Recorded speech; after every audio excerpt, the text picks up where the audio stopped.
Lightning like Steve McQueen. I'm in the fast lane when the light turns green. And I built tough, I ain't nothing but grit. Cause I made rugged blood, sweat, and spit. Yeah, like a horse I fly. Better push yourself in for a bumpy ride. I like to play hard, but I work harder. And I weather the storm cause I'm built stronger. All right, ladies and gentlemen, we are back. We are live. It is the Freight Coach Morning Show, the top morning show in transportation, coming to you guys every single weekday, 8:30 a.m. Pacific, 10:30 Central, to break down some industry headlines and, most importantly, provide some actual insight into what you can do with all of this information. If this is your first time tuning in, welcome. This is the real side of freight, ladies and gentlemen. And I say that every day. And what do I mean by that? I say that because I only speak to transportation professionals on this show, as well as my weekday live show, because I want to talk to the right individuals who have done what you're looking to do or who are currently doing what you're trying to achieve, so you can take all of that information, apply it, utilize it, and see a meaningful difference in your business and your life. It's one of the many, many reasons why I probably fly this American flag behind me every single day. A, we're the greatest nation on earth, but B, I'm living my American dream, and I want to help each and every one of you live yours as well. Let's see here. Corey Buchan, what is up, brother? Happy Thirsty Thursday, he says, watching over on YouTube. And yeah, you guys, we got a solo show today. Obviously, I had some guests on Tuesday and Wednesday there. Shout out to Dan Hellman and Cam for coming on and just shooting the shit and talking some reality about the topics that they're doing, about, keeping your inbox up to date, organized, making sure all those quotes are getting out there, and then insurance as well. You guys, talking about insurance. Do you have the right insurance? And it's a nonstop evolving topic that you see out there. And it's just another subtle reminder that when people sit here and talk about and overemphasize on I call it the flavor of the week, right? You see this all the time. It's either it's double brokering, or it's fraud, or market bad, and everything sucks and it's so hard. And you know what, you guys, that's table stakes. All right. That's the price of admission if you're going to come in and do anything successful. The reality is it's going to be very hard. And there are a lot of obstacles that are going to be thrown your way. But frankly, nobody gives a shit about your business's results but you, right? Like, I got a couple of companies. Guess what? If I have a bad time, nobody cares about it but me or my business partners. That's it. That's all it boils down to, you guys. So no matter what's out there, what's being said, there is a solution, most importantly. And it's so much easier to sit there and cry about things than actually look at yourself and say, what can I do differently here? What can I do differently? Because if my business's performance is directly tied to my output, right? What am I doing every single day, no matter what? And, again, like I had done a while ago, you guys, I used to do these little videos every single day. That's how I started creating content and everything. And, Thursdays were always a thought topic. It was Thursday thought topics every single time. And, I see the stuff out there. I don't spend a lot of time on social media outside of like my podcast and in this live show, right? I see a couple of things. I have a rule of thumb. If I'll scroll until I see the first negative post. Generally, in today's day and age, that's within the first 15 seconds, and then I bounce. I just don't want to have any part of it, because I'm out there trying to build the largest freight brokerage in North American history, largest transportation company in North American history. Because the reality is we're going to have assets one day that come along with this. I'm focused on that, right? I am focused on growing that every single day. And you know what? You can sit here and look at your current settings and be like, oh, you know what? You're working in an office space right now, or maybe you're in your bedroom or something like that. That doesn't mean that you're going to be there in a couple of years, right? Like, I've had explosive growth over these last 3.5 years that I've started. And the majority of that has came in probably the last 12 months. So I put forth a ton of effort for the first 2.5 years that I've been in business with minimal traction. All right. And now I sit here and I look at the results 3.5 years in, and I'll break it down, right? Because I have all the metrics in the world that I follow. And the majority of the results are in the last 10 to 12 months of this time, you guys. So it's like, no matter where you are, what's going on, you got to focus on what you can do. What is your vision? Create tunnel vision, right? That's like, again, that's not me saying don't pay attention to what other people are doing, because you can learn from a lot of it, good and bad. You can learn a lot of what not to do out there by paying attention to certain people. And you can also learn a lot of what to do. So it's like if you're out there in the beginning phases, and it's kind of like no man's land, you don't have a lot going on, or you're putting forth all your outreaches and you're not getting a ton of return, or anything. What are you doing in that meantime? That's crucial. Are you going and firing up and playing video games, or are you out there consuming content? Right? Are you listening to podcasts, audio books, everything else to learn how to progress and become better? That's what you need to focus on, right? That's one thing that I've learned from Andy Frisell and Ed Milet, when they talk about this constantly, you guys. And then, same thing, follow guys like that, Andy Frisella, Ed Milet, follow Alex Hermosi, Brad Lee. There's a bunch of people out there who have, Patrick Bet David. There are a bunch of guys out there who have built real businesses, and they give away everything for free, right? Yeah, they have a couple, like the RTA Syndicate's a thing. I'm a member of that, fortunately. But the 99% of their content that's out there, you guys, is for free. And it talks about what you're doing, because like, it's going to be hard, you guys. Frankly, it's going to be really hard when you're out there. It takes a lot of time. You just got to stick with it. You have to create tunnel vision. You have to stop fucking paying attention to people who are constantly bitching and complaining, because there's plenty of them, you guys. And then you can go down that route of self-pity and all of that stuff. And you're going to be in the exact same position in a couple of years. Or you could take the opposite approach, start investing in yourself, and know that that is a constant evolution, right? There's no goal line to me. The goal line constantly keeps moving, because I am not the same person today as I was 6 months ago, 12 months ago, 36 months ago. I'm constantly looking to grow and improve. And the overwhelming majority of the people that are out there who are just creating white noise, you guys, they're going to be doing the exact same shit in 12 months from now. They're not committed to bettering themselves. They're committed to bitching and complaining every day about how hard it is. Well, you know what? It is hard. It's really hard. You're going to be stressed out beyond belief in certain aspects of it, but it is worth every second of it. I was talking the other day. I've invested damn near every dollar that I've made from this business over the last couple of years to grow, right? So it's like, but to me, I'm all about it, and it's one of those things, you guys. And yeah, this is a little bit of a tangent. It's a little bit going off topic and kind of bouncing around a little bit, but I just understand that at the end of the day, just stop listening to people who only want to complain about stuff. And my general rule of thumb that I followed, that this is what I can say will also lead to success. In my opinion, if everybody's saying go to the right, go to the right, go to the right, turn around, sprint to the left, and never fucking look back, because that's where all the solutions are. That's where all the growth is. That's where everything is it's the opposite of what everybody else is out there talking about. So that's my little tangent. That's my little Thursday thought topic. And a lot of that is tied into one of the articles that we're going to be breaking down today, because I got clickbaited. I haven't read the article yet, but the fucking headline drove me absolutely up the wall. So we're going to break that one down. Sonny Sharma, good morning, he says. Tracy St. Clair, watching over on YouTube. Dennis Everett, my man, good morning to you. Thank you for tuning in, as always, Dennis. Bill McIntyre, good morning to you, sir, watching over on YouTube. I like to see all the YouTube viewers popping up here. From what I've been told, it has a lot better stream than LinkedIn, and I don't know what the hell's going on with LinkedIn. I got an email from them this morning that they're changing up some metrics and everything else that's going on, and they're stop reporting some data and everything else. And I just got a text message from Papa Freight, said that the comments are not working this morning on LinkedIn. So I don't know, maybe they shut me off from my comments because the LinkedIn police probably put me in timeout right away because I said a curse word within the first couple of minutes. So perfect. All right, Steve Hunt. Thank you. He says, I'll say good morning so Sonny isn't alone over here. I like it. Yeah, I don't know. We go live on YouTube, you guys. We go live on Twitter, and we go live on LinkedIn.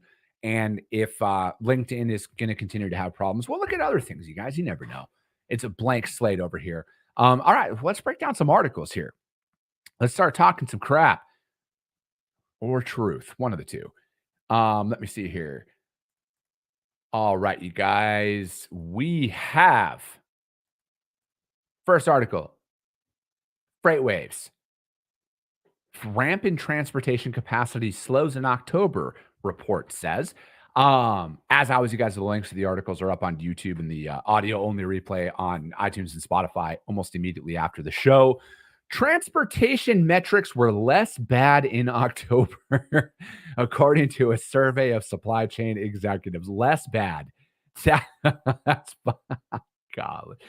Anyways, the Logistics Manager Index report showed transportation capacity continued to expand and pricing continued to decline, but at less severe rates. The data is compiled in a diffusion index where a rating above 50 indicates expansion while below signals contraction. Transportation capacity at 56.7 continued to increase in October, but at a rate that was 7.6 percentage points lower than in September. October's reading was the slowest growth rate registered since March of 22. And then capacity utilization was up 60.7%, and that's up 7.2 points since September.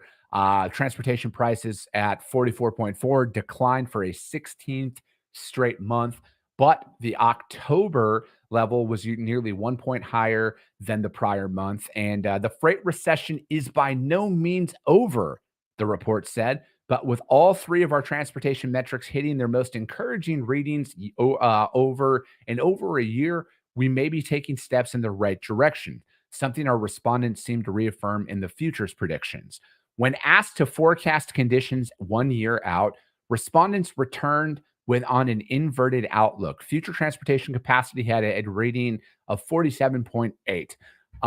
Let me see here. Inventory levels are moved back up into the expansion territory.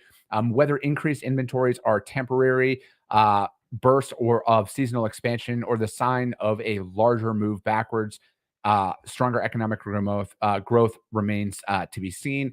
What we can say, however, is that October's inventory and overall inventory or index scores are marked step forward for the logistics industry.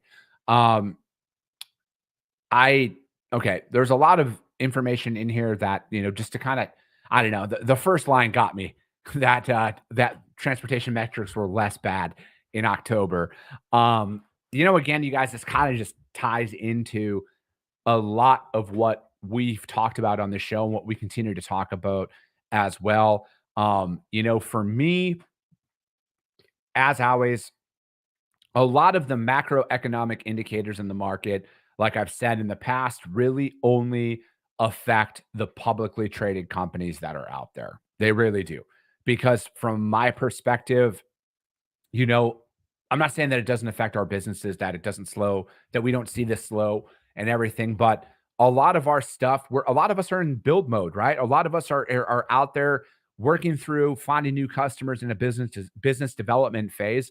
And no matter what, I can always guarantee you this: people are always looking to add new providers that are quality. I legitimately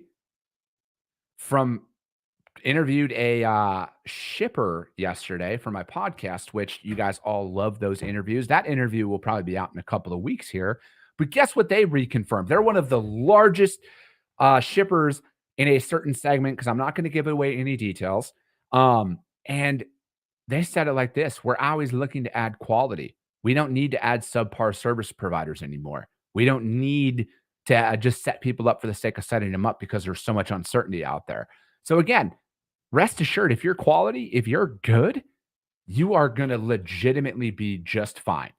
All right. You are going to be legitimately just fine. And you need to get out there and continue to stick with what you're doing. Stick with the business development and everything else. And that is what is most important right now. All right. So whatever's going on right now. And then again, if you're a truck driver and you're listening to this and you're thinking, what's going on? How does this apply? At the end of the day, like I've said, you're a lot closer to things changing than not. You really are. And I just think that no matter what, when we look at things from a macro level, a lot of this stuff, yeah, it's great information to a small section of the industry. 95% of this industry is small business, and we're more concerned about how do we develop companies, or how do we develop customers? How do we cold call? How do we sell everything else? Because frankly, you guys, the market's the market. I can't control it if it's an up market. I can't control it if it's a down market. I can only control my output. I can only control what I do every single day and building out that structure that I follow, right? Literally every single day. I get all my stuff done right away in the morning when it comes to my customer cold outreach and everything else. I do it instantly when I walk in because I know realistically throughout the day, something's going to happen. And then I'm going to get distracted. And then I'm going to look up and it's going to be the end of the day. And I'm going to be like, I didn't send out any outreaches for the day. So I make sure that I get that done no matter what. If you can invest in some lead generation software to make your life a little bit easier, do it. I use Seamless. I'm not paid by Seamless, but I use Seamless every single day for lead generation. Okay. And if you can't afford lead generation software, jump on Google, fire up Google something, do a Google search of some form of shipper in your area, whatever your town is known for out there. Try and get in the door there, go by, introduce yourself, start up, and start building up some relationships. Let me see here. Papa Freight, good morning. Happy Friday for us veteran-owned businesses. Happy Veterans Day. Amen to that, man. And then good morning. And then he says, for us veteran-owned businesses, happy Veterans Day tomorrow for you all. Yes, because that's another thing to keep into consideration, you guys. There might be some affected hours tomorrow because Veterans Day will be observed out there. Shout out to all of our veterans. Shout out to all of anybody out there that is served in the military or is currently serving. I owe everything in my life to each and every one of you to be able to live the life that I get to live right now and do what I get to do. Cam and I were talking about this yesterday on the show.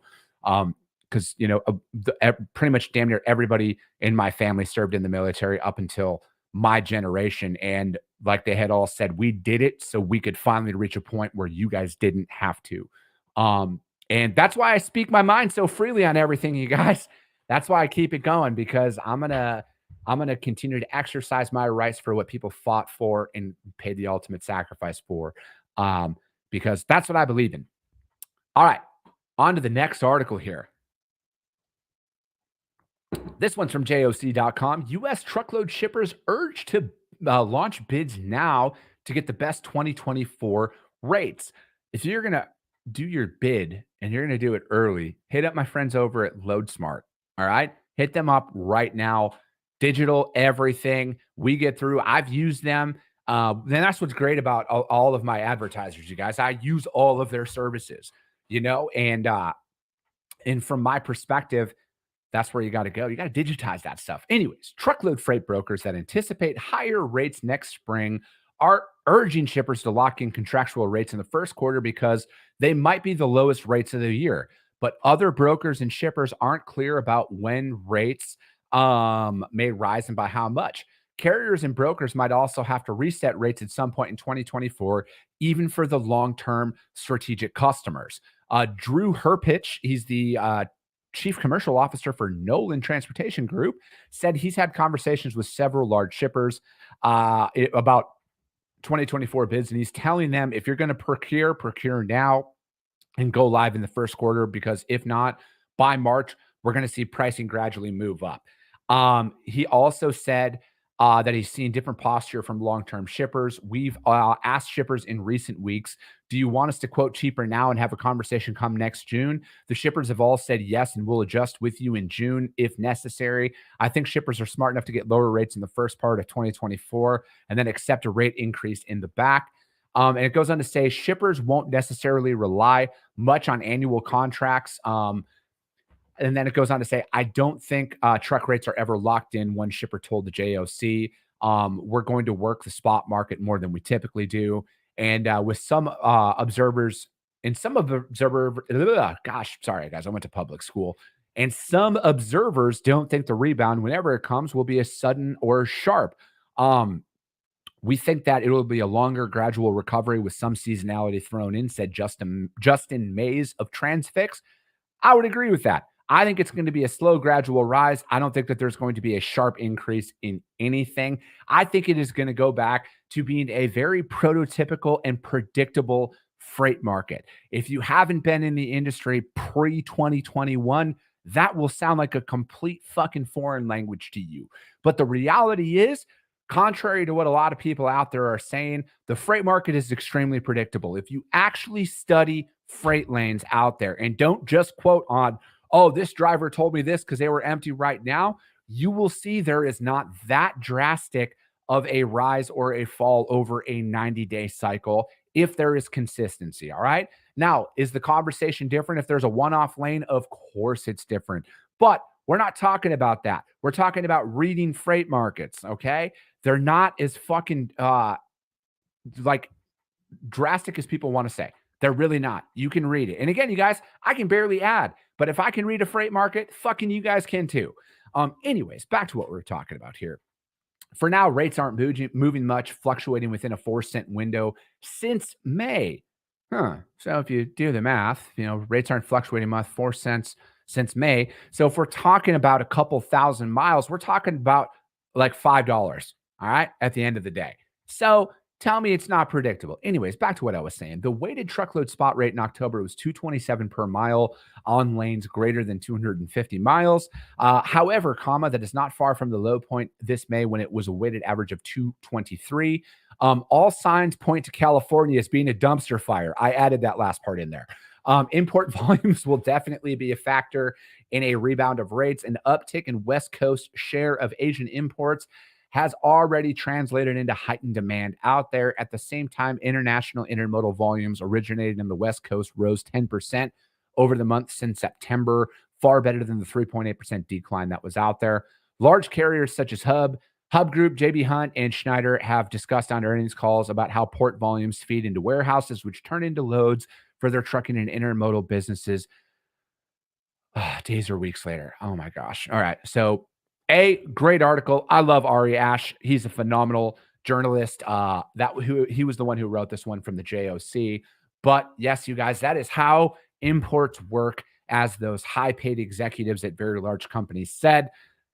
Comes in through the ports, goes to warehouse turns into over-the-road trucking. So if you've wondered how the supply chain operates, there's the earth-shattering news for you guys today. So that is the JOC.com. U.S. truckload shippers urged to launch bids now to get the best rates for 2024. And another solid way to get the best rates out there is to hit up my friends over at Green Screens, you guys. They're up there on the screen. Every single shipment that I move is bid and won through the rates that I get from Green Screens. All the RFPs that we use, Green Screens. Everything, you guys, is done through Green Screens. We have grown exponentially by getting the most accurate prices out there because, again, a lot of this information that we're talking about bids, a lot of us don't get access to RFPs. All right, not in this market. It takes a lot of work to get in the door to get into an RFP in this freight market. A lot of us are going to start off in spot last-minute opportunities. All right, that's the reality of it. So a lot of this RFP strategy is applicable to you if you have RFP customers. But if you're looking at this and you're saying, maybe I should start selling that, I personally think going after that spot market is probably the most effective business strategy right now for you from a business development standpoint. You got to get in the door somehow. All right. You're not going to get in the door on a contracted basis between LA and Chicago because those large companies that they had mentioned on there will decimate you from a pricing perspective. You will not be comparable on that. So get in the door and get that one-off load. We'll talk about that because I have tomorrow's Q&A day, and we have questions on that about bidding strategy and long-term business development. All right. So we're going to talk about that tomorrow and on the Q&A show. So third and final article that we are going to break down. This is also from Freight Waves. No one's having much fun in this freight market. I got clickbaited, you guys. I don't know where this article is going to go because I saw that and I was like, I got to fucking read this. Q4 2023 freight sentiment indexes show carriers and brokers losing confidence the market will turn soon. I've already said my opinion on this, you guys, and I will say this. I'm having a fucking great time in this freight market right now. Absolute great time. You want to know why? Because I've been in this freight market for a long time. I've seen this before. I know how this is going to go. And I know this. No matter what, if you're quality, you will always have business. You will always have a growing business. So if you're not, reassess your operations. Anyways, back into the article here. In the first quarter of 2023, the freight market entered an era of somber recalibration. The optimism that jumped in Q3 is now tempered by more introspection as signs emerge that the market could remain subdued. The second half of 24, has so far brought in several major bankruptcies, leaving the wake of new awarenesses among carriers and brokers of how fragile market equilibrium really is. As Q4 unfolds, much of freight executives class seems to be adopting a more defensive stance, suggesting collective acceptance of lower for longer market scenario. Um, this conservative outlook is evident in the latest freight sentiment index. North American supply chains now face the task of navigating a market that continues a downshift and little hope of changing until Q2 of 2024 at the earliest. I'm glad that the data caught up with what I've been talking about for 3 months, because I've been talking about that since fucking probably August, of when I thought that things were going to tick around. Anyways, back to the article here. In the first reading, I'm just going to skip over some stuff here. Carriers of the lower sentiment, carrier sentiment, and market search for equilibrium. Searching for stability that's out there. And the plight of logistics service providers is underscored by the shuttering in recent months of several large carriers and brokers. I'm not going to read what they're talking about here because, anyways, some analysts provide a cautiously optimistic timeline for the correction. This prognosis aligns with a data showing a rise in the exit rate of trucking authorities since 2022. While 2024 may bring the balance that carriers seek, near-term profitability remains negative, albeit less so than in Q1 or Q2. The hesitance in near-term outlook is balanced by a stronger confidence in long-term profitability. Employment indexes present a mixed view with immediate workforce sentiment slightly negative. Investment sentiment has cooled.